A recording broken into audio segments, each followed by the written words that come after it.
AP deputy CM Janasena అధినేత పవన్ కళ్యాణ్ చొరవ, కేంద్ర ప్రభుత్వం విద్యుత్ శాఖ అధికారుల కృషితో దశాబ్దాల నాటి తమ కల సహకారమైందని గిరిపుత్రులు ఆనందాన్ని వ్యక్తం చేస్తున్నారు. అల్లూరి సీతారామరాజు జిల్లా అనంతగిరి మండలం రోంపల్లి గ్రామ పంచాయతీ పరిధిలోని గూడెం గ్రామం మండల కేంద్రానికి 50 కిలోమీటర్ల దూరంలో 17 ఆవాసాలతో ఉంది. గూడెంలో నివసించే గిరిపుత్రులకు రోడ్లు, రక్షిత తాగునీరు, విద్యుత్ వంటి కనీస మౌలిక వసతులు లేవు. బాహ్య ప్రపంచంతో వీరి సంబంధాలు అంతంత మాత్రమే.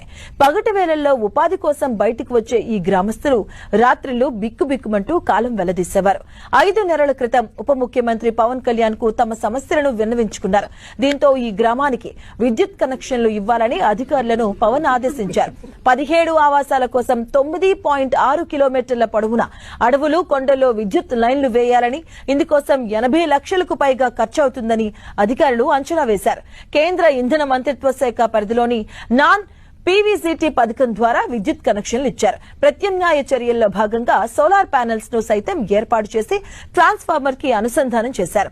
పీఎం జన్మన్ పథకం కింద 10.22 లక్షలతో సోలార్, పవన విద్యుత్తో కూడినటువంటి హైబ్రిడ్ విద్యుత్ ఉత్పత్తి కేంద్రాన్ని ఏర్పాటు చేశారు. గిరిజన గ్రామాల్లో మొట్టమొదటిసారి ఈ తరహా గ్రిడ్ వ్యవస్థను ఏర్పాటు చేశారు. ప్రభుత్వం ఒక్కో ఇంటికి 5 బల్బులు, 1 ఫ్యాన్ కూడా అందించింది. తమకు విద్యుత్ సౌకర్యం రావడంతో గూడెం ప్రజలు హర్షాతిరేకాలు వ్యక్తం చేశారు. తమ గ్రామంలో మొట్టమొదటిసారిగా విద్యుత్ వెలుగులు చూసి ఆనందంతో ఉబ్బితబ్బిబ్బయ్యారు. గ్రామానికి విద్యుత్ లైన్లు వేయించి తమ ఇళ్లలో విద్యుత్ కాంతులు నింపిన పవన్ కళ్యాణ్ కు కృతజ్ఞతలు తెలిపారు. ఈ గ్రామాన్ని యలమంచిలి ఎమ్మెల్యే సుందరవరపు విజయ్ కుమార్, అరకు జనసేన నేతలు, పలువురు జన సైనికులు సందర్శించారు. కనీసం రహదారి సౌకర్యం లేని ఆ గిరి శిఖర గ్రామానికి చేరుకుని గ్రామస్తులతో ఆనందాన్ని పంచుకున్నారు.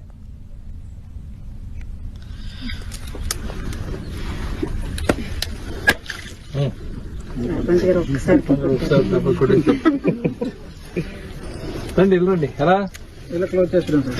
ఇలా పైకి ఎక్కుతున్నాయి కదా, పైన ఇక్కడ హ్యాండిల్ పెట్టుకోండి. ల్యాప్టాప్ తలగా ఇటుపక్క వచ్చి అలాగే వెనక్కి వచ్చి